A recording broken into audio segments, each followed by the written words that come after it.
209페이지 하나 볼게요. 제목 보시면 동시행의 항변권 돼 있어요. 이거 시험 늘 나오거든요.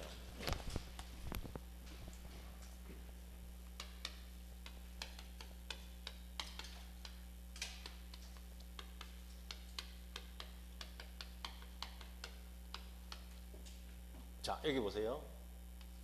동그라미 내가 두 개 그릴게요. 요거하고 구분하셔야 돼요. 자, 먼저 동시이행이라는 말은 매매 계약에서 잔금 치를 때 잔금 줄 테니까 당신은 뭐 달라? 이전 서류 달라. 이해됩니까? 그러면 나는 잔금 주고 이 사람은 서류 주고 그걸 뭐라 할까요? 동시이행. 그거까지 이해됩니까? 요거? 이게 동시이행이에요. 자, 그 다음 두 번째, 그날 되어서 사무실에 갔는데, 약속 날짜 되어서 사무실에 갔는데 매도인이 서류를 안 가지고 왔어요. 돈 받으러 왔다 하면서. 내 말 이해됩니까?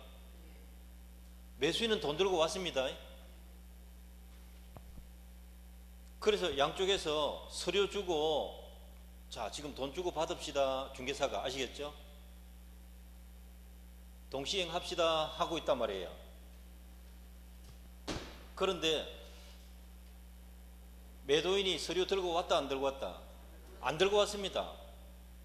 그럼 매수인은 뭐라고 할까요? 매수인은 무슨 생각할까요? 내가 먼저 줄게요 하고 갑니까? 이런 사람 하면 안 됩니다. 어떻게 해야 돼요? 아무 말 안 하고 집에 가? 왜 안 가지고 왔냐고 물어봐요?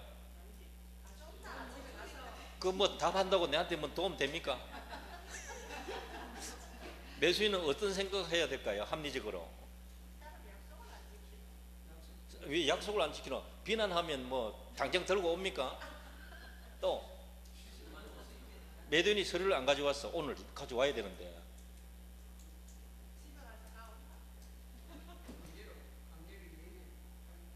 강제로 어떻게 해본다고요? 잡아갈까요?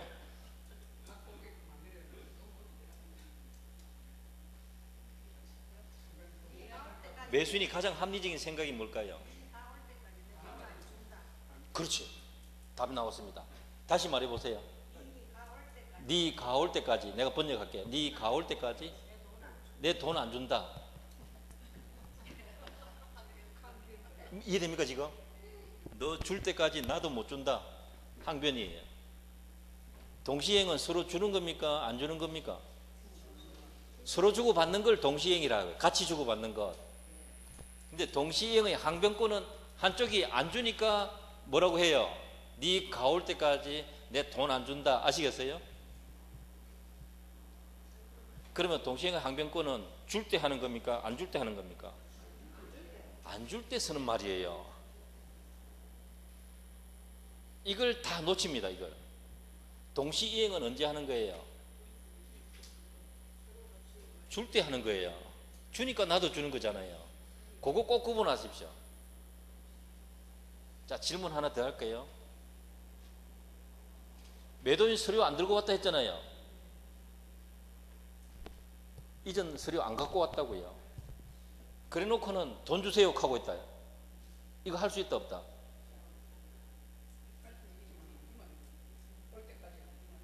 잘했습니다. 사진이 맞는 것 같네. 매도인은 자기 서류 갖고 오지 않으면서도 매수인에게 대금 청구는 할 수 있다 없다? 있다. 그때 매수인이 뭘 한다? 너 줄 때까지 나는 못 준다. 이해됩니까?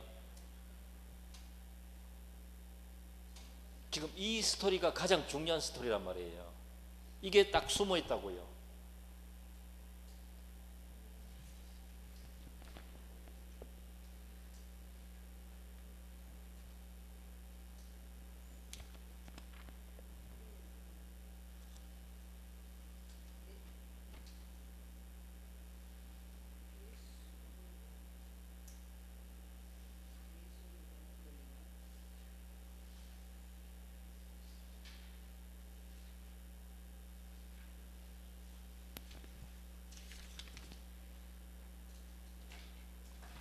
법 조문을 지금 안 적어놨네요.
자, 우리가 금방 매수인 예를 들었잖아요. 매도인이 서류 안 들고 왔다 했잖아요. 그거 기억하세요?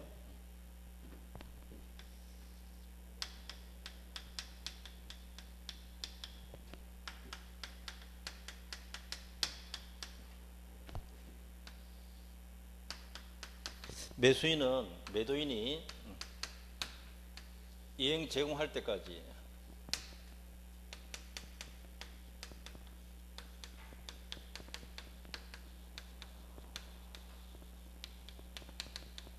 이전 등기 서류 줄 때까지 이해됩니까 지금? 자기 채무 이행을 거절할 수 있다. 이게 누구예요? 자기가. 그렇죠. 매도인 아니고 매수인입니다. 다만 매도인의 채무가 뭐가 도래해야 돼요? 변제기 주겠다고 약속한 날이 되어야 된다. 변제기 도래할 것. 그러니까 잔금 지급일에 잔금도 주기로 했고 이전 등기 서류도 주기로 약속했다. 이해되나요? 그럼 요 날짜가 뭡니까? 변제기가 같이 도래했죠. 어쨌든 상대방 변제기가 도래해야 돼요.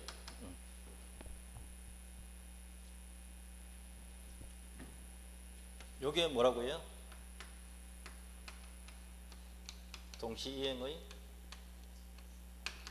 동시이행입니까? 항변권입니까?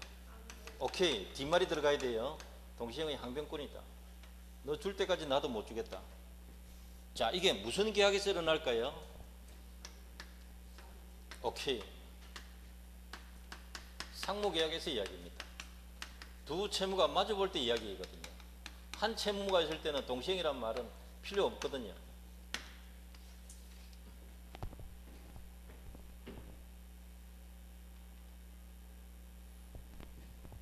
서류 줄게, 잔금 줄게 약속했는 날짜에 서류를 안 들고 왔단 말이에요. 그러니까 잔금 주는 사람이 뭐라고 그래요?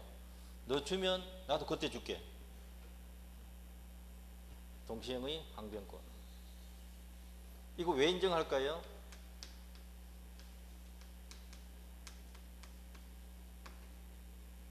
공평. 물건이다, 채권의 내용이다. 채권의 내용입니다. 채권의 일부인 거예요.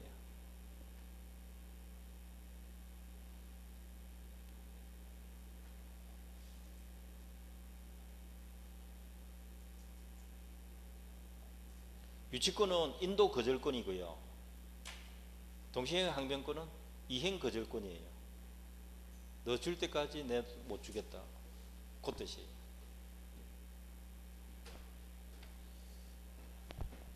무슨 계약했어요? 예, 상무 계약했어. 예. 이걸 왜 인정한다고요?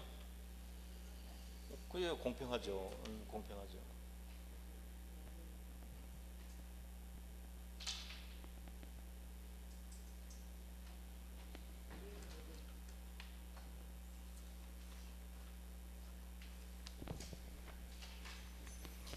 210페이지 가운데 1번 푸른색 제목 보세요. 210페이지 1번 제목 푸른색. 상무계약으로 서로 대가적 채무가 있을 거, 대가적 채무 있는 계약을 뭐라 해요? 그게 상무계약이잖아요. 이 상무계약의 핵심이고요. 자, 그 밑에 1, 2, 3, 4가 있는데 한번 볼게요. 1번 갈로 1번 매매계약에서 매도인의 소유권 이전 의무와 매수인의 대금 지급 의무는 무슨 관계다? 동시행 관계다. 예. 그런데 한쪽이 안 주니까 상대방도 너 줄 때까지 나도 못 주겠다 항변하는 거죠.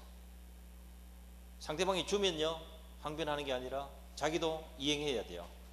상대방이 이행 제공하면 자기도 이행 제공해야 돼요. 그거는 동시 이행이고, 상대방이 안 주면서 달라고 하니까 나도 너 줄 때까지 못 주겠다 버티는 것이 항변권이다.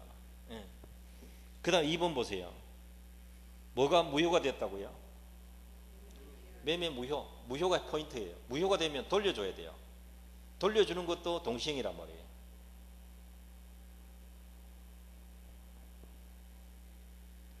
(3번) 뭐가 종료하면요?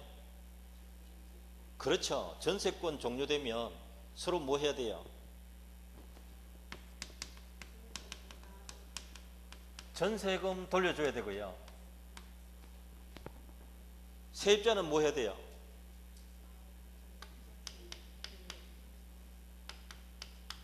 두 가지 해야 돼요. 목적물 인도해야 되고 말소 서류도 줘야 돼요. 주인은 전세금 반환해야 되고요. 되시나요? 그렇게 동시행이에요. 법 조문이 따로 있어요.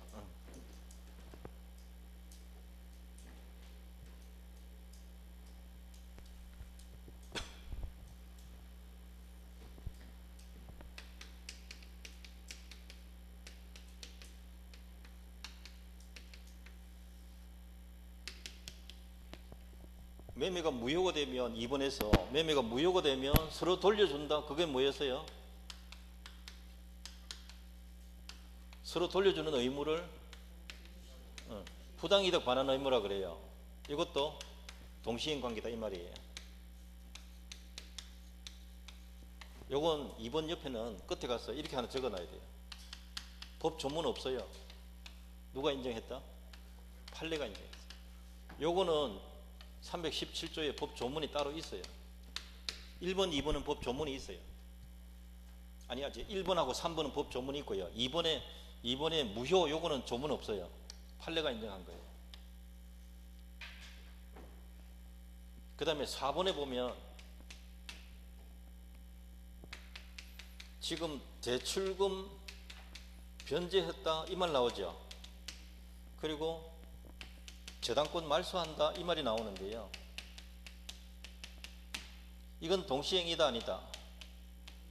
동시행이 아닙니다. 좀 전에 했죠. 채무가 소멸하면 저당권은 말소 등기 없이도 함께 소멸한다. 이거 기억하셔야 된다 이 말이에요. 그러니까 동시행 관계 이다 아니다? 아닌 경우에요. 아닌 경우. 그래서 1, 2, 3, 4 이 정도만 해도 충분히 문제가 되는 거예요. 지금 4가지.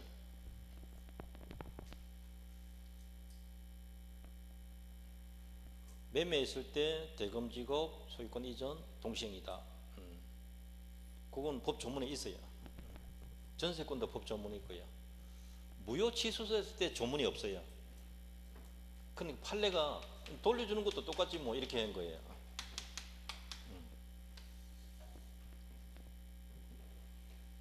근데 빌린 돈 갚는 것은 동시행 관계가 아니고 갚기만 하면 다 소멸하니까 이게 선이행 의무다. 이거는 먼저 갚아야 되는 거다.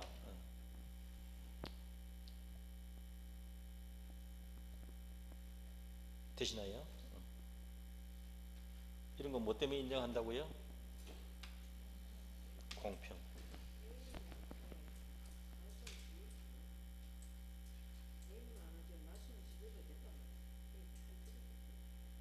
그 생각까지 하지 마세요. 은행 지금까지 하려고 합니까? 어떻게? 나중에 말소해도 된다 이 뜻이에요. 말소 안 해도 탁 죽었다 이 말이죠. 돈 갚는 순간 말소 안 해도 그 저당권은 표시를 안 해도 죽은 상태다 이 말이에요. 오케이. 그럼 지우는 건 나중에 해도 된다 이 말이에요. 반드시 같이 해야 되는가? 그거 아니다 이 말이에요.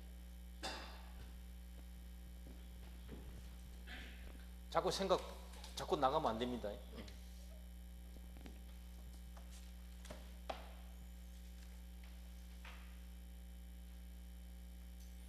오른쪽에 푸른색 2번 상대방 채무 변제기 도래. 이게 무슨 뜻이에요? 여기 있잖아요. 서류 주기로 약속한 날짜 돼야지. 너 왜 안 주노? 나도 안 준다. 이렇게 하지. 그 다음 3번 보세요. 일방이 채무 제공 없이 타방에게 채무 지급을 제공을 요구할 것. 요 말이 여기 있습니다. 요게 조금 전에 제가 이야기한 건데요. 보세요. 매수인이 매도인 보고 뭐라고 하는가 하면 너 이행 제공할 때까지 나 못 주겠다 이렇게 하잖아요. 그러면 상대방이 무슨 짓을 했는가 하면 상대방이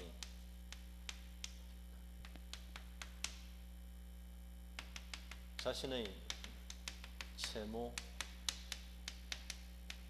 이행의 제공 없이 일방에게 매수인에게 이행을 청구할 수 있다 없다.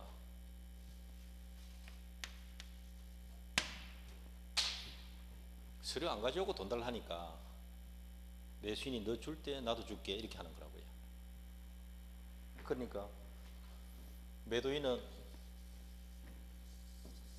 자기 채무 이행 제공 없이 이행 청구할 수 있다 없다. 있는 거예요. 이때 항변하는 거예요. 주면서 달라 하면 동시 이행으로 끝나는 거죠. 저는 안 주면서 달라고 하니까 나도 너 줄 때까지 못 주겠다 이렇게 버티는 거예요. 이 3번 지문이 일방 타방 적어놨는데 요거는 일방을 여러분 책에는 갑이라 적고 타방을 을이라고 적어두고 읽으셔야 돼요. 그래야 구분이 돼요. 이게 처음에 이거 구분하는 게 제일 어렵습니다. 일방이 성이 일시고 이름이 방인가 싶다. 그거 헷갈리면 3년 갑니다 그냥.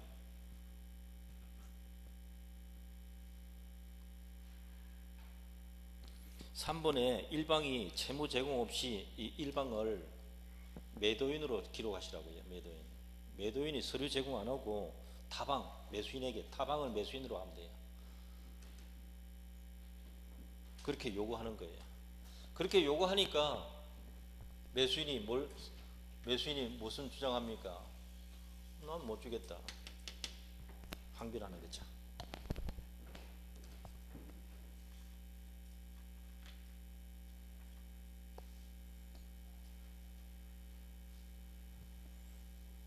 자, 그 밑에 동시에 항변권 효력 버티기란 말이 항변권이다 이 뜻이에요. 그때까지 못 주겠다. 항변권. 핵심은 2번이에요. 2번. 2번에 뭐라고 해놨습니까? 제목이 이행지체 책임 없다 해야 돼요. 동시행의 항변권이 있으면 요걸 행사할 수 있으면 요게 행사 가능하면 그 기간 동안은 그 기간 내에 그 기간 동안은 채무 불이행이 아니란 말이죠. 연체 책임 없다. 이게 포인트예요. 이행 지체 책임 없다. 동시행의 항변권을 행사할 수 있는 그 기간 동안은 이행 지체 책임 있다 없다? 없다. 그게 포인트예요. 그러면 요겁니다. 요거 시험 나온 거 한번 말씀드릴게요. 보세요. 전세금 3억이다. 이해되나요? 인도받은 건 10월에 인도받았다. 요거 아직 안 주고 있다. 아시겠어요? 지금 현재 11월이다. 한 달 지났다. 이해됩니까 지금? 그러면 서류 주면은 3억에 대한 한 달치 이자를 줘야 될까요? 안 줘도 될까요? 즉 한 달 연체이다 아니다? 아니다 이 말이에요. 줄 이유가 없다 이 말입니다. 그게 대부분 판례예요. 대부분 판례는 말은 판사들도 한두 번 틀렸다 이 말이지. 대부분까지 간 거는 그럴 수 있다는 거죠. 동시행 상태에 있으면 채무 불이행 생긴다 안 생긴다? 안 생긴다. 그래서 연체이자 안 생기는 겁니다. 그게 포인트예요. 2번을 꼭 하나 이해하시기 바랍니다. 3번은 다음 페이지 제일 위에 보시면 있어요. 그러면 서로 소송 붙으면 어떻게 될까요? 3번 제목 갈로에 있는 거 판사는 어떻게 해야 될까요? 뭘 사오는 너 같이 주고받으면 되지. 서류 갖고 오시오, 잔금 갖고 오시오, 서로 주고받으라. 갈로에 뭐라고 되어 있습니까? 상환급부. 오케이 끝. 상환급부 서로 주고받으라 끝. 되시죠? 그 말뜻만 하면 돼요. 동시행의 항변권이 있으면 무슨 효력이 있다? 이행지체 책임 없다. 이게 포인트예요. 동시행 항변권 말뜻은 여기 있고요. 말뜻은 여기 있고 무슨 계약에서요? 오케이 요거 하나. 근데 너 줄 때까지 나도 못 주겠다. 이게 항변권인데 그거 기간 동안은 연체 책임이 없다는 거죠.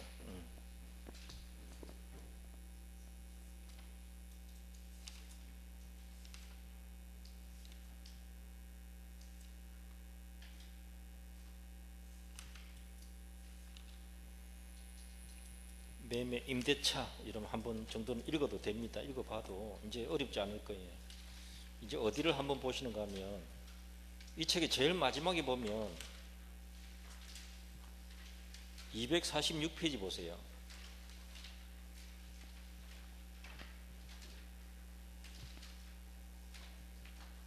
찾았나요?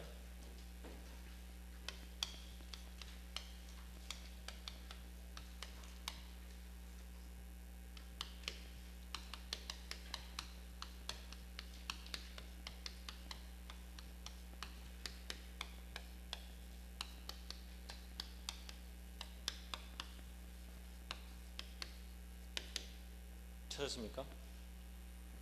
자, 제일 위에 제목을 읽어볼게요. 부동산 실권리자 명의 등기에 관한 법률. 이렇게 띄워 적어도 되고요. 법 제목은 쫙 붙여서 적어도 돼요. 띄어쓰기 안 해도 돼요. 자, 어쨌든 이거 줄여서 이렇게 말해요. 동그라미 읽어보세요. 부동산 실명법이다 이 말이에요. 자기 부동산이면 자기 이름으로 등기해라 이 말이에요. 뒤집어 말하면 다른 사람 명의로 등기해놔도 된다 안 된다? 하지 말라 이 말이에요. 자기 재산인데 다른 사람 이름으로 등기해 놓는 걸 뭐라 할까요? 명의신탁이라 그래요. 명의신탁 하지 말라 이 법이란 말이에요. 해라 하지 말아라 하지 말라 법이에요.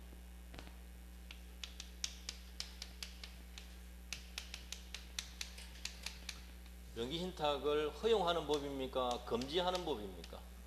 금지하는 법이에요.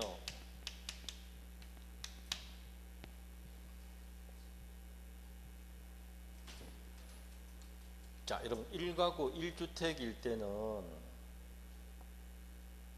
3억에 샀는데 지금 팔 때 3년 지나서 6억으로 팔아도 세금 냅니까 안 냅니까?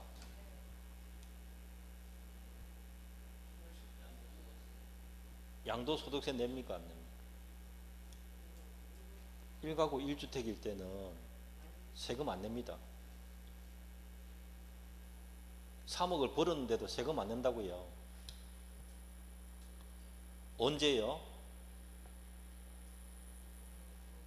1가구 1주택일 때요. 2주택 3주택 되면 세금 많이 내는 거 아시죠? 그러면 세금 안 내고 싶으면 어떻게 해요? 형님이 집 한 채 이름, 지 이름으로는 하나만 두고 동생 이름으로 산 것처럼 등기해두고 또 한 채 더 사면 막내 이름으로 등기해두고 하면 세 채가 다 형님 집인데 등기는 다 형제간 이름으로 따로 해놨죠. 둘째, 셋째 동생 이름으로 해둔 등기는 다 명의신탁 등기란 말이에요. 그래서 그걸 전부 3년 지나서 팔면은 다 어떻게 돼요? 세금 하나도 안 낸단 말이에요. 1가구 1주택이면. 이해됩니까 지금? 세법이 그래 되어 있단 말입니다. 세법에 따르면 그렇게 해도 되는 거예요. 근데 이 법은 명의신탁 하라 말라, 하지 말라 되어 있다고요. 잡히면 5년 이하 징역이 처합니다. 형벌 큽니다. 검사들이 바빠서 안 잡으러 댕겨서 그렇지. 걸리면 크다고 얘기해요. 벌금도 뭐 2억 가까이 됩니다. 제법 큽니다. 명의신탁 하려고 하는 이유가 뭐겠습니까? 금방 이야기 들은 거. 양도소득세 안 내려고 하는 거잖아요. 세 채 팔았는데도 양도소득세 하나도 안 내는 방법이 각각 이름으로 1가구 1주택 해놓으면 안 내는 방법이거든요. 세법상 맞겠지만 여기 딱 걸리면 걸린다 이 말이죠. 그러니까 명의신탁 하지 말라. 금지하는 이유가 뭐예요?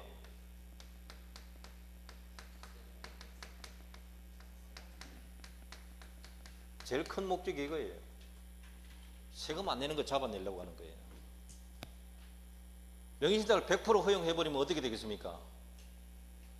누구한테 유리해요? 집 없는 사람한테 유리해요? 돈 많은 사람한테 유리해요? 집 없는 사람은 양도소득세 내고 싶다 합니다. 그래, 세금 좀 내봤으면, 종부세 좀 내봤으면 합니다. 소원이. 근데 진짜 돈 있는 사람은 뭐라 합니까? 무조건 내한테 세금 내라 카노 이렇게 나온다니까. 자, 혼자 사는 사이입니까? 더불어 사는 사이입니까? 말하세요 빨리. 지 혼자 사는 세상입니까? 한국 사람 같이 사는 사이입니까? 여기가. 그걸 인정하고 들어가야 돼요. 그걸 인정 안 하면 저거 뭐 필요하노? 내 돈과 내 집 내가 샀는데 너가 왜 세금 내라노? 세금 왜 냅니까? 내라 해서 그만 낸다. 국가가 세금을 왜 거둡니까? 국민들이 전체적으로 잘 살자 이 말이에요. 혼자 잘 살자, 전체적으로 잘 살자. 그게 중요해요. 모두가 함께 잘 살자 이 뜻이에요. 그러니까 세금 내야 됩니까? 안 내야 됩니까? 빨리 말하세요. 지금 고민하지 말고. 그 전제하에서 만든 법이란 말이에요. 아시겠어요? 그런 전제하에서 만든 법이다. 나보고 세금 많이 내라 한다. 투덜거리지 마라. 세금 좀 내고 싶다 나는. 뭔 말인지 알겠죠? 이런 사람도 있고 저런 사람도 있는데 더불어 사는 사이니까 탈세하지 말라 이 말이에요. 탈세가 많으면 어떻게 됩니까? 세금이 줄어드는 거죠. 그러면 많은 국민들을 위해서 어떻게 쓸 수 있는 돈이 부족한 거잖아요. 그러면 세금을 안 내는 사람이 많아지면 누구한테 불리합니까? 가난한 사람들에게. 그 사람 빼고 나머지 사람들 전부 불리해요. 그러니까 고발해야 됩니까? 안 해도 됩니까? 이 철학적으로 고민해야 됩니다. 그런 생각을 해봐야 된다고. 세금 안 냈다. 능력 있네. 부러워할 일이 아니다. 아주 더러운 놈이다. 왜? 지 혼자 덕 보려고 하잖아요. 다른 사람 세금 다 내는데 어느 게 옳은 겁니까? 안 내는 게 옳은 겁니까? 내는 게 옳은 겁니까? 생각해 보시라고요. 이거 심각합니다. 사무실에 가거나 자기 집 팔면 세금 좀 어떻게 하면 안 내노? 그 말부터 먼저 나오거든요. 근데 합법적으로 적게 내는 방법을 선택하셔야 돼요. 중국의 유명한 배우가 하나, 여배우가 탕웨이입니까? 세금 때문에 절단 났다 아닙니까 지금? 뭐 수십억이 돼요. 세금을 안 낸 게. 중국에서 가만 놔둡니까? 안 놔두지. 예. 그리고 뭐 납치됐니 어쩌니 저쩌니 한데 세금 안 내가지고 집을 팔아가 다 낸다 하더라고요. 세금 안 내면 안 되죠. 국가가 안 돌아가는데. 이제 국가는 어떻게 잘 써야죠. 지 마음대로 쓰면 안 되고. 그거는 그 일이고.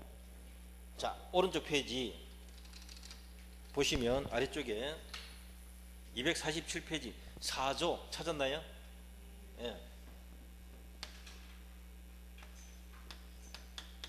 요것을 여러분 10번 쓰세요. 그러면 명의신탁 해결 다 돼요.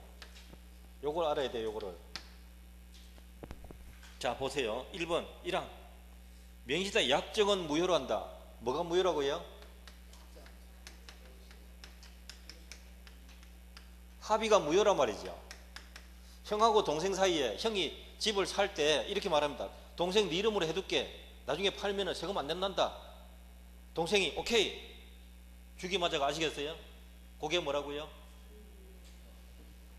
명의신탁 약정. 그 약정 무효다. 이해됩니까 지금? 자, 그리고 난 뒤에 사면서 동생 명의로 등기했습니다. 등기 유효다 무효다? 무효입니다. 자, 보세요.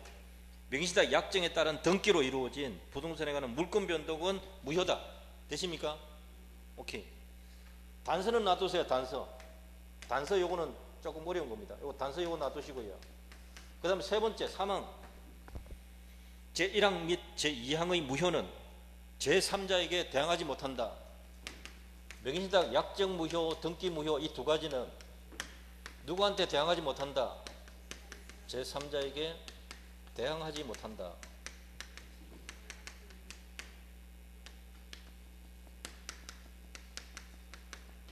자, 여러분 여기에 선의 제3자입니까? 악의 제3자입니까? 둘 다입니다.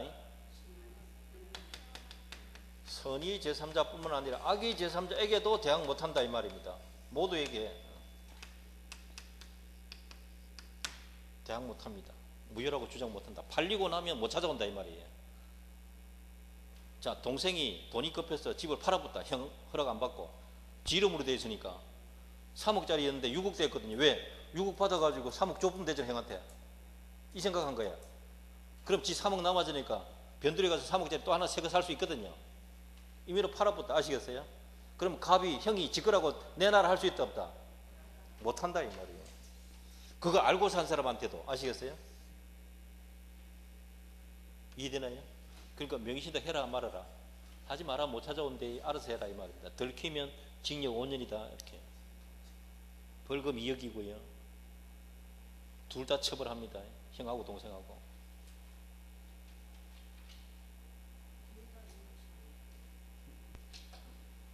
그런 일이 있나요? 자, 시간상 내가 하나만 할게요. 보세요.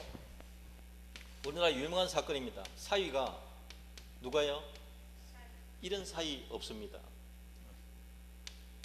아파트 삽니다. 3억 주고 샀다고요. 아시겠어요?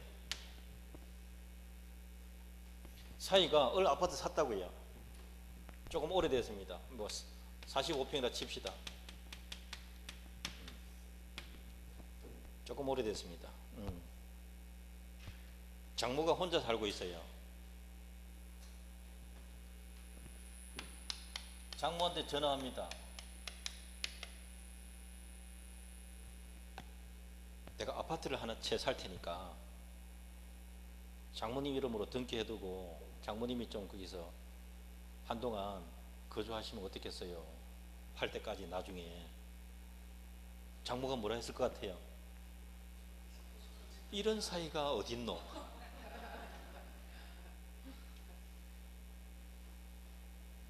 창문만 열면 금호강이 촥 보여. 아시겠어요?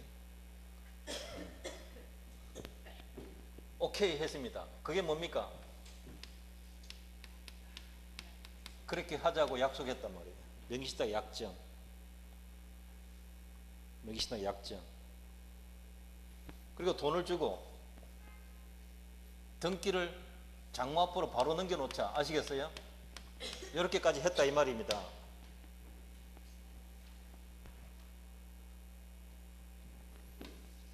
그렇게 하자고 말한 사람이 이렇게 불러요. 명의신탁자. 그렇게 할게. 내 이름으로 등기해둘게. 해두는 사람을 이거 놓치면 판결문 못 읽습니다. 누가 누군지 구분 못하면. 아파트 판 사람이죠. 판 사람은 뭐라 그래요? 매도인. 이것만 알면 다 읽을 수 있어요.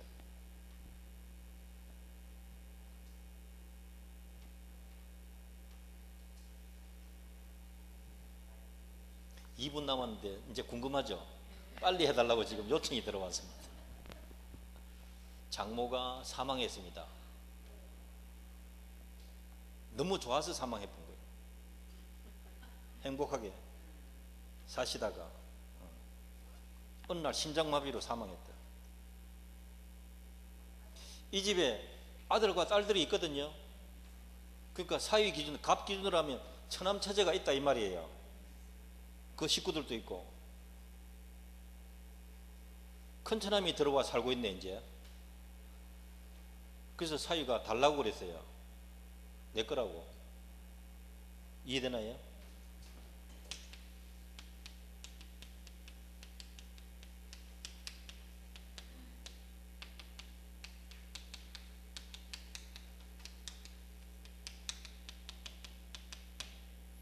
갑이 뭐 했다고요? 처남 처제들에게 내 거니까 내놔라 이렇게 했단 말이에요. 야는 뭐라고 했는지 압니까? 처남 처제들은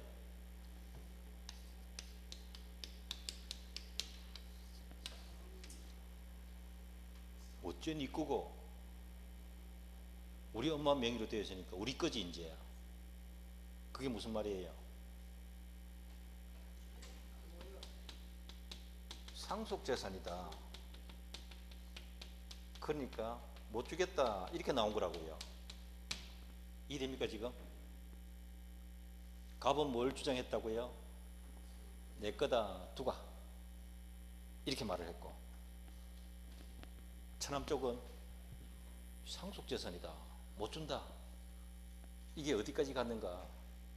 대법원까지 갔다고. 대법원까지 갔다고. 사안부터 가지고. 누가 이겼을 것 같아요? 상속재산이다.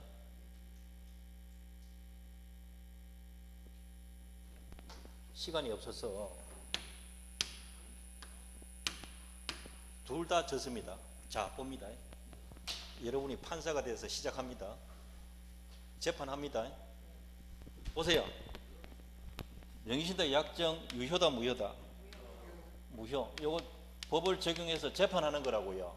판단한다고요.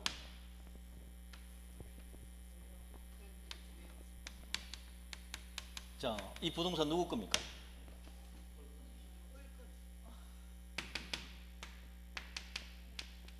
을 소유니까 상속재산이다 아니다?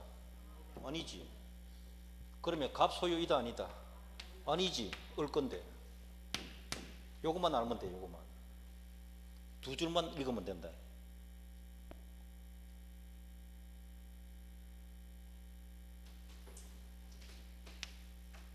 여전히 갑과 상속인은 명의신탁관계다. 이렇게 된 거예요, 판결이.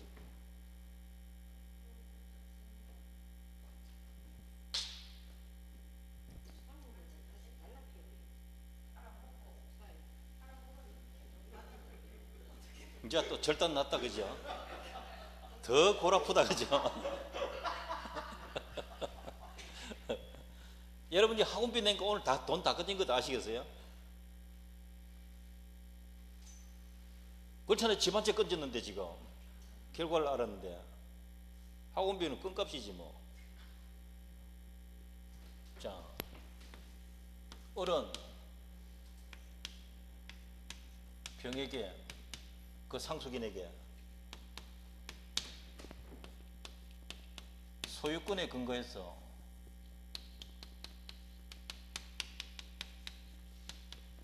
말소 청구할 수 있다 없다? 있을 것 같아요? 없을 것 같아요? 없다. 이유는?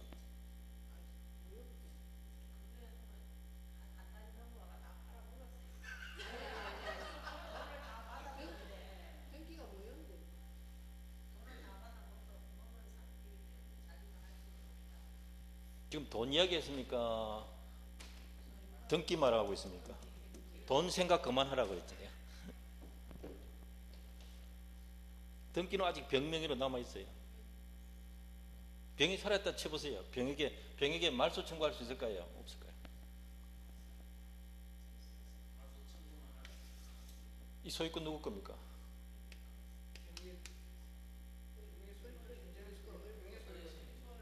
을소유라 했잖아요. 금방. 왜 또 병거라 합니까? 을소유라고 했잖아요. 지금.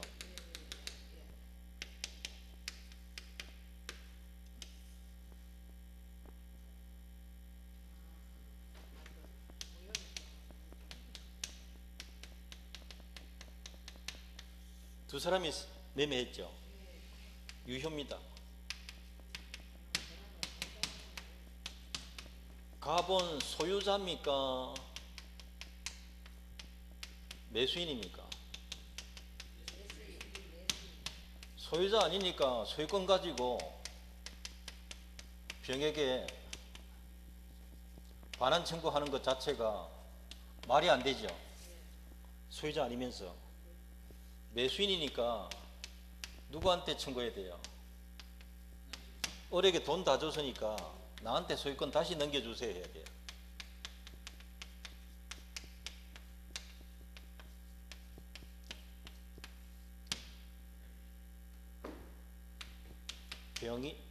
을이 병 등기 말소해서 갑에게 이전 의무 있다 없다? 있다. 매매가 유효니까. 이걸 안 해주면은, 이걸 이행하지 않으면 갑이 을을 대위해서 병의 등기 말소 들어갈 수 있고요.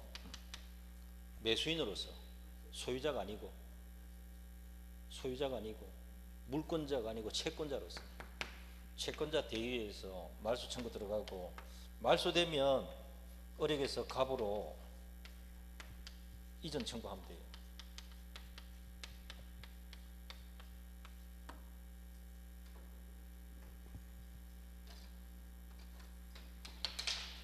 이런 절차 다 거쳐야 되는데, 그만 병이 처남이 그래 네가 산 거 내가 알고 있다. 등기 해주면 이 등기 유효다 무효다? 둘러 오나 바로 오나? 어차피 둘러 갈 거 바로 줬다면 유효다. 사이가 왜 저랬는지는 내가 다음 시간까지 만나서 물어보고 말씀드릴게요. 다음 주 안에 만나질란가 모르겠는데 실제 사건입니다. 자, 오늘 여기까지인데요. 하여튼 명의신탁, 요걸 3인간 명의신탁이라고 그래요. 세 사람 주인공이 나오기 때문에. 갑이 매수해가지고 병 앞으로 등기해둔 것, 요걸 3인간 명의신탁. 요 4조를 꼭 공부하셔야 돼요. 4조 가지고 판단해야 돼요. 판단하면 저런 말들을 할 수가 있어요. 이해가 되고. 근데 이 4조 모르고 읽으면 왜 돈 줬는데 왜 지거 아니고? 맞죠? 그 생각하면 답 못 찾습니다. 갑은 소유자입니까? 매수인입니까? 그렇죠. 을은 매도인이고 병으로 등기가 무효가 되니까 누구 겁니까? 을 소유다. 여전히 법적으로 소유권은 을에게 있다. 아시겠죠? 그런데 을이 주장 안 하면은 병이 또 갑이 병의 부동산 팔아먹을 수도 있겠죠. 그렇게 넘어가는 건 상관없어. 여기서 사원 붙으니까 이 판결이 나온 거예요. 요까지 상태에서.